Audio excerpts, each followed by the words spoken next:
ప్రియమైనటువంటి క్రైస్తవ విశ్వాసులారా, ఈ తపస్సు కాలంలో మనం సిలువ యాత్ర అనేటటువంటి ధ్యానాంశంలో ప్రవేశించి ఉన్నాం, ధ్యానం చేస్తూ ఉన్నాం. ఈరోజు కూడా మనం ఆ సిలువ యొక్క గొప్పతనాన్ని గురించి తెలుసుకుందాం. ఆ చరిత్రను గురించి మనం చూసాం. దుఃఖ మార్గము వియా డొలరోసా అనేటటువంటిది ఏ విధంగా అలనాడు ఈ సిలువ మార్గము వెంబడిస్తున్నటువంటి సమయంలో ఏ విధంగా ఈ క్రైస్తవులు ఏ విధంగా ఈ క్రీస్తు చనిపోయినటువంటి ఆ గొల్గొతా కొండ పరిసర ప్రాంతాల్లో సిలువ మార్గాన్ని అవలంబించారో అన్నీ కూడా మనం చూసుకుని ఉన్నాం, చరిత్ర చెప్పుకుని ఉన్నాం. అలాగే ఈ సిలువ మార్గము మరి ముఖ్యంగా ఏ విధంగా పాశ్చాత్య దేశాలకు ప్రభావించింది, పవిత్ర భూమి నుంచి ఏ విధంగా ఇతర దేశాలకు అనుకూలంగా వెళ్ళింది అనంటే, నేడు మనకున్నటువంటి సిలువ మార్గము విధానాలు యూరోప్లో తయారు చేసినటువంటివి అన్నీ కూడా ఈ పరిశుద్ధ స్థలాల నుండి తిరిగి వచ్చినప్పుడు యాత్రికులందరూ కూడా మరి ముఖ్యంగా ఆ సిలువ మార్గపు గొల్గొతా కొండ పరిసర ప్రాంతాల్లో, యేసుక్రీస్తు చనిపోయినటువంటి ప్రాంతాల్లో, సిలువ మోసినటువంటి ప్రాంతాల నుంచి ఈ సందర్శకులు పాశ్చాత్య దేశస్థులు అనేకమైనటువంటి వాళ్ళు వెళ్ళి పాల్పంచుకుని వారి తీర్థయాత్ర, ఆ పుణ్య తీర్థయాత్రను ముగించుకుని వచ్చేటప్పుడు కూడా వాళ్ళందరూ కూడా యాత్రికులు మరి యేసు సమాధి దగ్గర నుండి మరి ముఖ్యంగా దీపాల నుండి, చమురు స్థలాల నుండి మట్టిని, అవశేషాలను కూడా తీసుకుని వారి వారి దేశాలకు వెళ్ళేటటువంటి వాళ్ళు. రాను రాను ఈ యూరోపు అంతటా కూడా పరిశుద్ధ స్థలాలలో ఒక అనేకమైనటువంటి దేవాలయాలలో, నమూనాలలో అనేకమైనటువంటి సిలువ మార్గాలు ఏర్పాటు చేయటం జరుగుతూ ఉంది. అందుకనే ఈ యెరూషలేము మరి ముఖ్యంగా భక్తి విధానాలను, దైవార్చన పద్ధతిని, పాశ్చాత్య దైవార్చనలకు క్రైస్తవ ఆధ్యాత్మిక జీవనాన్ని ప్రభావితం చేశాయని మనం చెప్పగలుగుతూ ఉన్నాం. అయితే మనం చూసాం, కాన్స్టాంటిన్ చక్రవర్తి క్రీస్తు శకం 312 తర్వాత 325లో ఏ విధంగా ఒక బృహత్కరమైనటువంటి దేవాలయాన్ని ఏర్పాటు చేసి ఉన్నారు. క్రైస్తవులకు ఒక మత స్వేచ్ఛ అనేటువంటి దొరికిందో, అలాగే కొన్ని శతాబ్దాలు తర్వాత మనం దాదాపుగా ఈ అక్కడ యేసుక్రీస్తు సిలువ వేయబడినటువంటి ప్రాంతాలకు, ఆ స్థలాలకు వెళ్ళేటటువంటి యాత్రికులను మరి అలనాడు ముస్లిం సహోదరులు పరిశుద్ధ స్థలాలు వద్దకు వస్తున్నటువంటి వారిని, యాత్రికులను అడ్డు పెట్టినటువంటి విషయాలను కూడా మనం చరిత్రలో చూస్తూ ఉంటాం. అలాగే 7వ శతాబ్దంలో చూసినట్లయితే ముస్లింలు పాలస్తీనాలను ఆక్రమించుకుని యూరోప్ అంతటా కూడా పరిశుద్ధ స్థలాల స్థాపనను నిలువరించారు ఆ యాత్రకు వెళ్ళినటువంటి వాళ్ళు. అందుకనే ఈ యాత్రికులు సిలువ యాత్రకు వెళుతూ ఉన్నటువంటి, పవిత్ర స్థలానికి వెళుతూ ఉన్నటువంటి యాత్రికులు కూడా ఒక భయ ఆందోళనలకు లోనయ్యారు.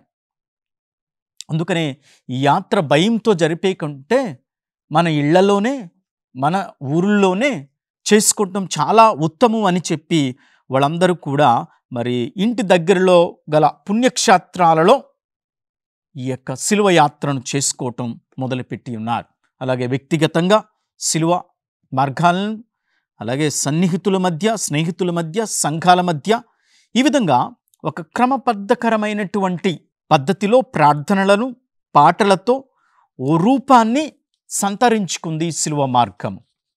అలాగే ఈ స్థలాలు మరి 14 ఉంటాయి. 14 స్థలాలు పటాలు మాత్రమే కాకుండా అలనాడు ప్రతి స్థలము చెక్కతో చేసినటువంటి సిలువలు ఉండాలి అని చెప్పి, వాటిని ఏర్పాటు చేసుకోవాలని చెప్పి, ఆ చెక్కతో చేసినటువంటి సిలువ ప్రతిబింబాలను ఆ అధికారులైనటువంటి యాజకుల చేత ఆశీర్వదింపబడాలని కూడా ఒక నియమాన్ని పెట్టి ఉన్నారు. అలాగే మనం చూస్తూ ఉంటాం, ఫ్రాన్సిస్కన్ మఠవాసులు కూడా ఈ ఒక ప్రోత్సాహకరమైనటువంటి ప్రచారము ద్వారా 17-18వ శతాబ్దంలో కూడా సిలువ మార్గం ఎడల మరి అంకిత భావాన్ని రోమియ కథోలిక విస్తరణలో ఈ శిలువ మార్గాన్ని ప్రపంచం మొత్తం కూడా నలుమూలలా విస్తరింపచేసి ఉన్నారు. అలాగే ఈ ఫ్రాన్సిస్కన్ మఠవాసులు కూడా దాదాపుగా 17-18వ శతాబ్దంలో చూసినట్లయితే ఇటలీలో మరీ ముఖ్యంగా 500 పైగా దేవాలయాలలో ఈ ఫ్రాన్సిస్కన్లు శిలువ మార్గాన్ని ఏర్పాటు చేసి ఉన్నారు. తర్వాత అలనాడు పోపుగారులు కూడా సహితం ఇది ప్రజల విశ్వాసాన్ని బలపరుస్తుందని చెప్పి ఈ భక్తి మార్గానికి ఎంతో ప్రోత్సాహాన్ని పెంపొందించారు. తర్వాత మనం చూస్తూ ఉన్నాం 18-19వ శతాబ్దంలో ప్రపంచమందంతటా కథోలిక పుస్తకాలలో క్రైస్తవ దేవాలయాల్లో ఈ శిలువ మార్గాన్ని చోటు చేసుకోవటం చూస్తూ ఉన్నాం. ఈనాటికి కూడా యెరూషలేములో మరి తండోపతండలుగా భక్తులు శిలువ మార్గం చేసుకుంటూ ఉంటారు. ఇప్పుడు శిలువ మార్గం అనగా దుఃఖ మార్గం, వియా డొలరోసా అని చెప్పుకుని ఉన్నాం. అదే శిలువ మార్గం అంటే ఆయన పడినటువంటి వేదనలు, కష్టాలన్నిటినీ కూడా ఈ ప్రజలు వెళ్ళి అక్కడ ప్రార్థన చేసుకోవటం జరుగుతూ ఉంది. ప్రియమైనటువంటి విశ్వాసులారా, అయితే మనం బైబిల్ ప్రకారంగా చూసుకున్నట్లయితే కొన్ని విషయాలు మన బైబిల్ గ్రంథం నుంచి మనం చూసుకోవచ్చు. సువార్తికారులు రాసినటువంటి విధానాలను బట్టి శిలువ మార్గం యొక్క స్థలాలను అమర్చటం కూడా మనం చూస్తూ ఉంటాం. అలాగే 1991వ సంవత్సరంలో పునీత 2వ జాన్ పాల్ పాపు గారు దైవవాక్కు శిలువ మార్గమును శుభవార్తల ఆధారంగా తయారు చేసి ఉన్నారు. మరలా ఒక ఆలోచన చేశారు. ఏ విధంగా దైవవాక్కు శిలువ మార్గమును శుభవార్త ఆధారంగా నడిపించాలి. అందుకనే ఈ శిలువ మార్గంలో మనం చూసినట్లయితే 5వ స్థలము, 3వ స్థలము, 4వ స్థలము, 6వ స్థలము, 7వ స్థలము, 9వ స్థలము కొన్ని స్థలాలను విడిచిపెట్టి పరిశుద్ధ పునీత 2వ జాన్ పాల్ పాపు గారు చక్కగా మొదటి స్థలం అనగా యేసు ఒలివేతు తోపులో వ్యధ చెందుట, అలాగే 11వ స్థలంలో యేసు మంచి దొంగకు మోక్షాన్ని ప్రాప్తింపచేయటం, 13వ స్థలంలో యేసు శిలువ చెంత మాత శిష్యులు నిలిచి ఉండటం అనేటటువంటి వాటిని పొందుపరచటం కూడా జరుగుతూ ఉంది. కనుక ఇప్పుడు మనం అనుసరిస్తున్నటువంటిది మరి ముఖ్యంగా 1975వ సంవత్సరం నుంచి ఇప్పుడు ఉన్నటువంటి శిలువ మార్గం నిజానికి 1975లో ఒక సూచన ప్రాయంగా ప్రార్థన మొదలవుతూ ఉంది. సంప్రదాయకమైనటువంటి ప్రార్థనలు, క్రీస్తు శ్రమలు, క్రీస్తు శిలువ మరణము రహస్యాలపై ధ్యానించేటటువంటి విధంగా మనకి 14 స్థలాల్లో కూడా పొందుపరచడం జరుగుతూ ఉంది. అందుకనే శుక్రవారాలలో మరి ముఖ్యంగా తపస్సు కాలంలో ఎక్కువగా ఈ యొక్క 14 స్థలాలు కూడా మనకు ఉపయోగపడుతూ ఉంటాయి. ఎందుకంటే ఈ ధ్యానం చేయటానికి యేసుక్రీస్తు యొక్క శిలువ యాత్రలో మనం కూడా పాలు పంచుకుని ఆ శిలువ రక్షణలో, శిలువ గిరిలో, కల్వరి గిరిలో, గొల్గొత్తా కొండలో మనము కూడా ఆ శ్రమలను ధ్యానం చేసుకుని రాబోయేటటువంటి పునరుత్థానానికి మనందరినీ కూడా తయారు చేస్తూ ఉంటుంది తపస్సు కాలం. అందుకనే ఇటీ మధ్యలో మనం చూస్తున్నట్లయితే కొంతమంది మరి నాటకాలతో, జనరంజకముగా వేషాలతో జనులకు ఒక ఆహ్లాదకరమైనటువంటి విధంగా అర్థం చేసుకునేటటువంటి రీతిలో కూడా నాటక రంగంగా కూడా మనం ఆ శిలువ యాత్రలో కూడా కొంతమంది కొన్ని విచారణలో చేయటం చూస్తూ ఉంటాం. చాలా వాటిని చూపించేటప్పుడు చక్కగా హృదయాన్ని హత్తుకునేటటువంటి విధంగా సైనికులు కానీ యేసుక్రీస్తును శిక్షించే కొరడాలతో కొట్టడం కానీ ఇవన్నీ కూడా మనం చూస్తూ ఉంటాము. అంటే ఇవన్నీ కూడా మనకి కల్వరిగిరి యాత్ర గుర్తుకు రావాలి ప్రియమైనటువంటి సహోదరి సహోదరులారా. అందుకనే మనం ఈరోజు ఈ తపస్సు కాలంలో ఏ విధంగా క్రీస్తు శిలువను మోసుకుంటూ వెళుతూ ఉన్నాం. ఆ శిలువ యాత్ర అనేటటువంటిది నీ యొక్క మార్గానికి ఏ విధంగా ఉపయోగపడుతూ ఉంది. ఇది దుఃఖ మార్గం, వియా డొలరోసా, శిలువ మార్గం. ఆ కల్వరిగిరి కొండ, ఒలీవు కొండ నుంచి కల్వరిగిరి కొండ, ఆ కొండకు చేరాలి నీవు. కొండ అంటే ఎక్కాలి, నీ కష్టాన్ని ఎక్కాలి, నీ బాధను అధిగమించాలి, నీ శ్రమలను అధిగమించాలి, నీ యొక్క వేదనమైనటువంటి భరితాలను కూడా నువ్వు అధిగమించితేనే ఆ కల్వరిగిరి కొండకు వెళ్ళగలవు. నీ శోధనలను అధిగమించగలిగితేనే. నిరుత్సాహపడితే చాలా కష్టం ప్రయాణం కొనసాగించడానికి.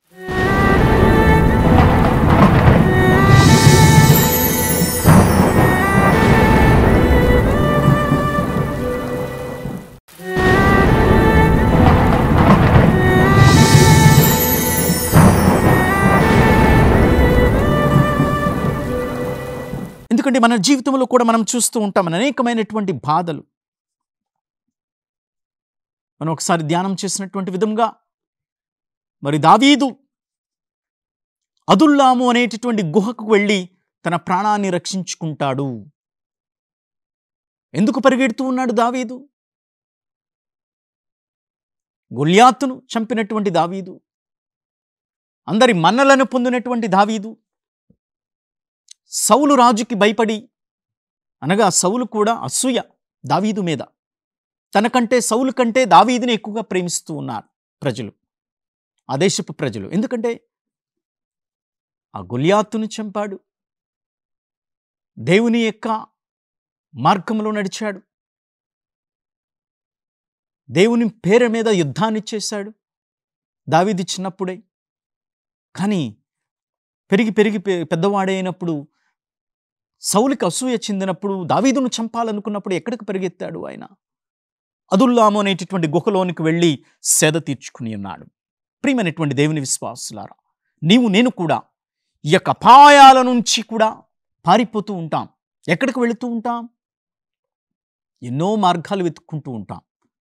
కానీ దావీదు రాజు అదుల్లాము గుహకు వెళ్ళి దేవుని యొక్క మార్గములో ఆయన అక్కడ సేద తీర్చుకుని, దేవుడే దావీదును రక్షించి, దేవుడే మరలా తన బంధువులను ఆ గుహకు రప్పించటం, అక్కడ ఒక సంఘముగా ఏర్పడటం, రక్షణ సంఘముగా ఏర్పడటం. అలాగే మనము కూడా అనేకమైనటువంటి శోధనలో, కష్టాల్లో, నష్టాల్లో ప్రయాణం చేస్తూ ఉంటాం. ఈ లోకంలో అనేక బాధలు వస్తూ ఉంటాయి. ఎక్కడికి వెళదాం? ఎవరి దగ్గరికి వెళదాము అంటే యేసయ్య కల్వరిగిరి కొండకు వెళ్ళాలి. దావీదు అదుల్లాము గుహకు వెళితే నీవు నేను కల్వరిగిరి అనేటువంటి యేసయ్య గొల్గొత్తా కొండకు ప్రయాణం చేయాలి. తపస్సు కాలంలో అక్కడికి వెళ్ళాలి, ఆ కొండ దగ్గరకు వెళ్ళాలి. అనగా ఇప్పుడు ఆ కొండ ఎక్కడ ఉంది అంటే దివ్య బలి పూజ. ఆ దివ్య బలి పూజలో పాలు పంచుకుని ఆ యేసయ్యను కనులారా గాంచి ఆయన దివ్య ప్రసాదాలను స్వీకరించి, ఇదిగో ఈ బలిపీఠం అనేటటువంటి కల్వరిగిరి కొండకు నేను చేరుకోగలుగుతున్నాను, ఆపదలో నుంచి నేను ప్రయాణం చేసి వచ్చాను, అనేక సమస్యల నుంచి నేను వస్తూ ఉన్నాను ప్రభు. దావీదు రాజుకు సేద తీర్చే విధంగా అదుల్లాము గృహం నీవు సమావేశపరిచావు, రక్షణగా ఆ ప్రాంతాన్ని ఎన్నుకున్నావు.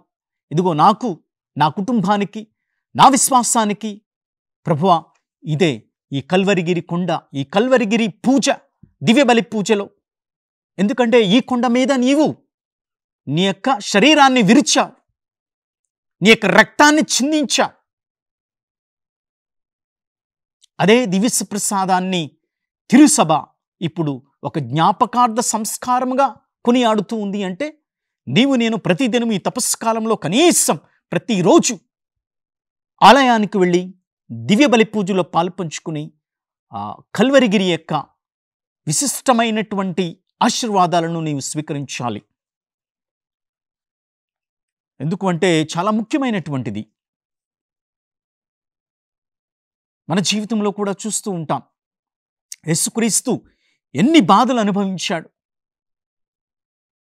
ప్రధానార్చకులు, ధర్మశాస్త్ర బోధకులు అందరూ కూడా యేసుక్రీస్తును అంతమొందించాలి, ఈయన ఈ 7 పాస్కా పండుగ జరుపుకోవటానికి యెరూషలేముకు వస్తాడు.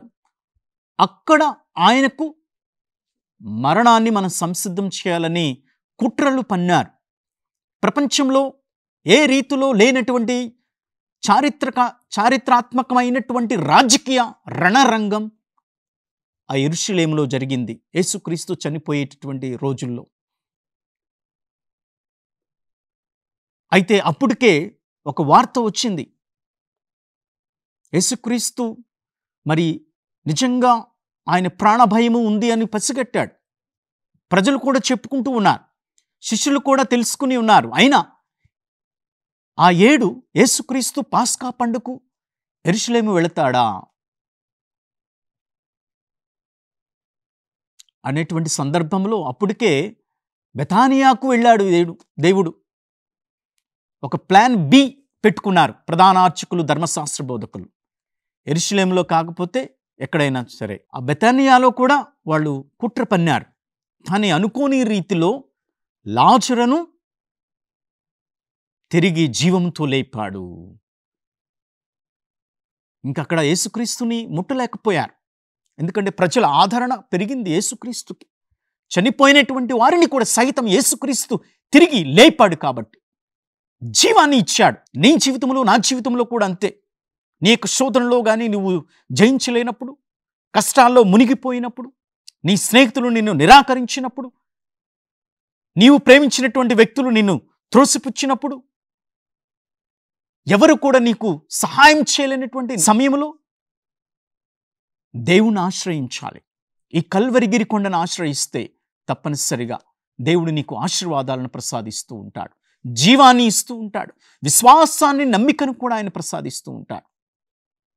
అయితే అక్కడ బెతానియాలో కూడా కుదరలేదు ఈ ధర్మశాస్త్ర బోధకులకు, పరిసయ్యులకు. అందుకనే ఎక్కడా అంటే దీనికి సరి అయినటువంటి రంగస్థలము ఎక్కడా అంటే యెరూషలేము నగరమే. దీనికి సరి అయినటువంటి సమయము ఎక్కడా అంటే పాస్కా పండుగ దినమే అని అనుకుని, అందుకనే యేసుక్రీస్తునికి రాత్రి సమయంలోనే ఎక్కువగా వాళ్ళందరూ కూడా పట్టుకోవటం, ఆ తీర్పు, న్యాయ వ్యవస్థ దగ్గరకు తీసుకువెళ్ళటం, ఇవన్నీ కూడా మనం చూస్తూ ఉన్నాం ప్రియమైనటువంటి దేవుని విశ్వాసులారా. ఇక్కడ సమయం చాలా ముఖ్యమైనటువంటిది. మనం చూసినట్లయితే రాత్రికాల సమయంలోనే ఎక్కువ యేసుక్రీస్తును ఆ సభ దగ్గరకు కానీ లేకపోతే ఆ సమయాలలో ఆయన పట్టుకోవటం కానీ ఇవన్నీ కూడా మనం చూసినట్లయితే ఈ యొక్క సమయం ఎందుకనో కొన్ని విషయాలు నాకు జ్ఞాపకం చేస్తూ ఉంది. ఎందుకంటే మనం ఇప్పుడు ఉన్నటువంటి ఈ హమాస్ ఇజ్రాయెల్ మధ్య జరుగుతున్నటువంటి యుద్ధాలు, ఈ జుడాయిజం అనగా యూదులు యొక్క మతపరమైనటువంటి యొక్క సంప్రదాయాలలో యోమ్ కిప్పూర్ అనేటటువంటిది ఏ డే ఆఫ్ అటోన్మెంట్, ఒక గొప్ప పవిత్ర దినముగా వాళ్ళందరూ కూడా యూదులు కొలుస్తూ ఉంటారు. అంటే వారు ఒక పండుగగా చేసుకుంటూ ఉంటారు ఆ దినాన్ని. మరి ముఖ్యంగా మనం చూసినట్లయితే దానికి ఒక చరిత్ర ఉంది. 1973లో కూడా ఒక యుద్ధముగా జరుగుతుంది ఆ రోజుల్లో. అలాగే మొన్నటికి మనం చూస్తూ ఉంటాం, పోయిన సంవత్సరంలో 2023 అక్టోబర్ 7వ తారీఖున సర్వసాధారణంగా ఈ యూదుల యొక్క సంప్రదాయంలో పండుగలలో అక్టోబర్ 6 నుంచి అక్టోబర్ 26, 27 తేదీల్లో ఈ యొక్క పండుగను చేసుకుంటూ ఉంటారు ఎక్కువగా. అయితే ఇక్కడ హమాస్ అనేటటువంటి ఈ యొక్క పలెస్టైన్ ఇస్లామిక్ గ్రూపులు వారు ఏం చేసి ఉన్నారు అంటే, యూదులు ఎప్పుడైతే యోమ్ కిప్పూర్ అనేటటువంటి ఉత్సవాన్ని చేసుకుంటూ ఉన్నారో రాత్రి సమయంలోనే దాదాపుగా తెల్లవారు జాముల్లోనే ఈ హమాస్ అనేటటువంటి గ్రూపులు, మిలిటరీ గ్రూపులు, వీళ్ళందరూ కూడా ఈ యొక్క ఇజ్రాయెల్ మీద దాడి చేయటం రాత్రికాల సమయం దాదాపుగా. అప్పటికే కొన్ని ఒక పటిష్టమైనటువంటి రక్షణ సెక్యూరిటీలో ఉన్నటువంటి ఇశ్రాయేల్ కూడా చేయలేకపోయారు ఆ సమయం. అందుకనే చాలామంది కూడా ఆ మరుసటి రోజునే మనం చూసినట్లయితే వార్తలు దాదాపు 1200 మంది క్షతగాత్రులై మరణించినటువంటి, తర్వాత గాయాలు పడినటువంటి వాళ్ళు చాలామంది ఉన్నారు. ఎందుకు చెప్తూ ఉన్నాను అంటే, యేసుక్రీస్తుని కూడా రాత్రికాల సమయంలోనే దాదాపుగా ఆ ఒలీవు గెత్సెమనే తటువంటి ప్రాంతంలో నుంచి కూడా యేసును బందీగా యూదా ఇస్కారియోతు అప్పగించటం, అలాగే యేసుక్రీస్తుని ఆ సమయంలోనే ఏ విధంగా అయినా ఒక దూషణ చేయాలి, ఈయన దేవదూషణ చేస్తూ ఉన్నాడు, తనను తానుగా దైవకుమారుడని చెప్పుకుంటూ ఉన్నాడు అని యూదులకు తెల్లవారేలోపు ఈ వార్తను ప్రకటన చేయాలి, యేసుక్రీస్తు తప్పు చేశాడు అని చెప్పాలి అని చక్కగా వాళ్ళందరూ కూడా ప్రిపేర్ అయిపోయారు, ధర్మశాస్త్ర బోధకులు, ప్రధాన అర్చకులు. అందుకనే యేసుక్రీస్తు కూడా ఈ విధంగా మరి తనను తాను అర్పించుకున్నాడు. అలాగే మనం చూస్తూ ఉన్నాం, ఈ యోమ్ కిప్పూర్ పండుగటువంటి ప్రాంతాల సమయంలోనే పోయిన సంవత్సరం మనకి ఇజ్రాయెల్లో ఆ ప్రాంతంలో కదా దేవుడు మనం చూస్తూ ఉన్నాం ఏ విధంగా ఆయన యొక్క సిలువ మార్గాన్ని మోసుకుంటూ వెళ్ళాడు. సిలువ యొక్క ప్రాంతాలలో ఆయనకు వచ్చినటువంటి ఆ కష్టాలు, నష్టాలు ఇవన్నీ కూడా మన జీవితంలో కూడా ఉంటూ ఉంటాయి. ప్రియమైనటువంటి విశ్వాసులారా, దేవుడు ఎందుకు ఈ కష్టాలు ఇస్తూ ఉన్నాడు, దేవుడు ఎందుకు ఈ విధంగా నన్ను నడిపిస్తూ ఉన్నాడు అంటే, సమయం అనేటటువంటిది చాలా ముఖ్యమైనటువంటిది మన జీవితంలో కూడా. అలాగే ఈ పాస్కా తపస్సు కాల సమయం కూడా చాలా ముఖ్యమైనటువంటిది. పరిశుద్ధాత్మ ప్రేరణతో మనం నడిపించబడాలి. అటువంటి పరిశుద్ధాత్మ శక్తిని మనకి ఇవ్వమని ఈ యొక్క తపస్సు కాలంలో సిలువ యాత్ర అనేటటువంటి ధ్యానాంశాల్లో మనం మునుగుతూ దేవుని యొక్క ఆశీర్వాదాల కోసం ప్రార్థన చేసుకుందాం. దేవుడు ఈ వాక్యాన్ని వింటున్నటువంటి మిమ్మలను, మీ కుటుంబాలను ఆశీర్వదించునుగాక. పితా, పుత్ర, పవిత్ర ఆత్మ నామమున ఆమేన్.